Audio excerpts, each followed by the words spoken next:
Baghdad में एक बहुत ही गुनहगार इंसान रहता था, लेकिन उसकी माँ बहुत साले थी। उस शख्स से जब भी कोई गुनाह होता तो वो उस गुनाह को एक किताब में लिख लेता था। एक रात का जिक्र है कि जब वो अपने दिन के गुनाह एक किताब में लिख रहा था तो उस दौरान दरवाजे पर दस्तक हुई। निकलकर बाहर देखा तो निहायत एक खूबसूरत हसीन और जमील लड़की खड़ी थी। उसने इस लड़की से पूछा क्या चाहिए। इस पर लड़की ने जवाब दिया, मेरे पास यतीम बच्चे हैं, 3 दिन से भूखे हैं, कुछ भी खाने को मैसर नहीं।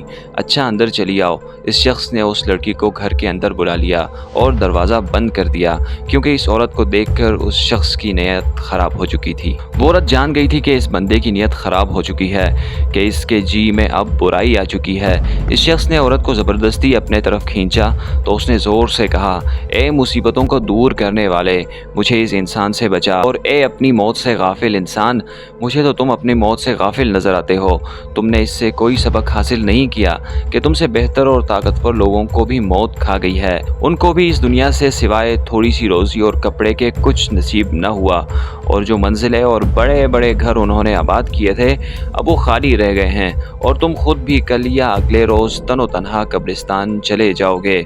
ए मेरे परवरदिगार, मेरी फरियाद को सुन और इस इंसान से मुझे बचा। इस शख्स ने जब ये फरियाद सुनी तो बहुत रोया और उस औरत को छोड़ दिया। इस शख्स ने उस औरत को खाने की चीज़ें दी और कहा, ये अपने बच्चों को खिलाओ, मैं बहुत गुनहगार इंसान हूँ। अपने बच्चों से कहना कि अल्लाह से मेरे लिए दुआ करे कि मेरे गुनाह माफ़ कर दे, और जो गुनाह मैं अपनी किताब में लिखता रहा हूँ वो माफ़ होने के बाद मिट जाएं। जब वो औरत चली गई तो उसने ये सारा किस्सा अपनी किताब में लिखना चाहा कि आज एक औरत को देखकर उसकी नीयत खराब हो गई, लेकिन जैसे ही उसने किताब का पहला सफ़ा खोला तो इस पर कुछ लिखा ही नहीं था।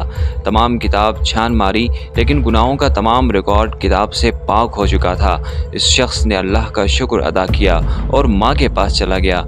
माँ को कहा कि इसके गुनाह माफ़ हो गए हैं, क्योंकि मैंने अल्लाह पाक से एक औरत के हाथ पर सुलह कर ली। इसके बाद उसने वुज़ू किया और नमाज पढ़ी और दुआ की कि ए अल्लाह, जैसे आपने मेरे गुनाह मिटा दिए, अब मुझे अपने पास बुला ले। माँ ने जब देखा कि सजदा तवील हो गया तो उसको हरकत दी।